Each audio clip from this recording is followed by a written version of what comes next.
about terror groups tracking our election, and they're writing about it online. She is live in Washington with this story now. Catherine, what did you find out? What are you hearing?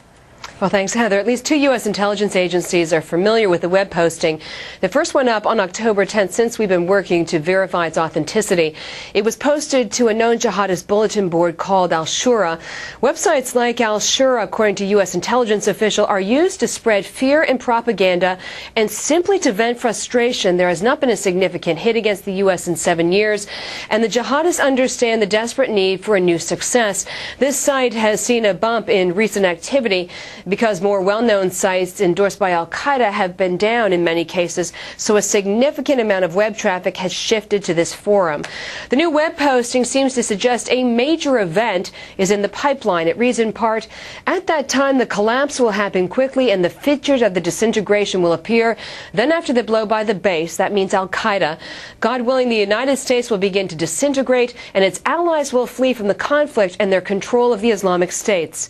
In a recent interview with Fox, the CIA director said al-Qaeda really doesn't have the capability to pull the trigger on major operations when they want to because of the U.S. efforts to take the fight to their hiding places. Could we expect an October surprise? I don't know, and I don't know that al-Qaeda either has the sensitivity with regard to our elections or the capacity. What do you mean they don't have the capacity? We're playing offense. Events don't take place at times and places of their choosing. The bottom line, according to one U.S. official, is that al-Qaeda's strategic intent to attack the U.S. and our allies doesn't really depend on which president we have in office or which candidate wins the election.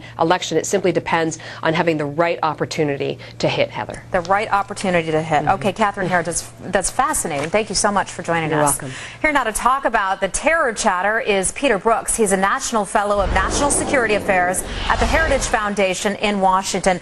And Peter also, if I recall correctly, spent some time at the CIA. Peter, is this just talk, or do you think that there's something in the works? Well, there's always something in the works. The question is, can they actually pull it off? I mean, Heather, today we're safer than we were on 9/11, obviously, as the director was saying, but we're not safe. Their vision has not changed. They're thinking about pulling off attacks against the United States of a greater, more horrific than on 9/11. We cannot let our guard down. It's a good thing with all the economic talk going around that we haven't forgotten about our national security. Okay, do you believe, as Mr. Hayden had said, that al-Qaeda doesn't necessarily have the capacity to do something right now? It has less capacity than it had, and he's absolutely right. It's because we're on the offense overseas. We're also on the offense at home and on the defense as well, preventing them from doing this. It's much more difficult for them to operate today than it was in the past. Heather, this group has become more of an inspiration and ideology than a terrorist group that it was on 9/11. But don't forget, they're hiding out in places like the tribal areas of Pakistan, Osama bin Laden and his deputy Ayman al-Zawahiri, and they still have the same desire to, slug us once again, just like on 9/11. Okay, so do you believe that because we're involved in Iraq and because we're involved in Afghanistan and doing things in Pakistan, that we're keeping these guys busy so that they can't get over here or they won't be able to get over here and attack us?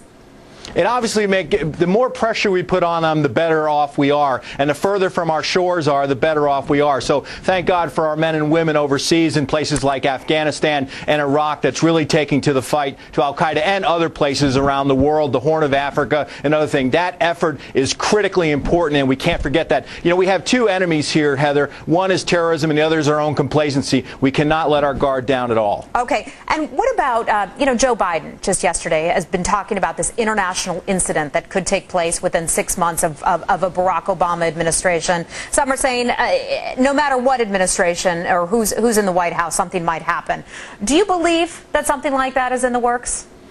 I certainly hope not. I mean, that's a troubling statement. The fact is that any president who's ever elected, his first job is to protect the national security of the United States. We talk about these economic problems we have today. If we don't have our security, the economy won't mean anything at all. Okay. And what do you see as our most vulnerable point, the area that we have to be the most aware of?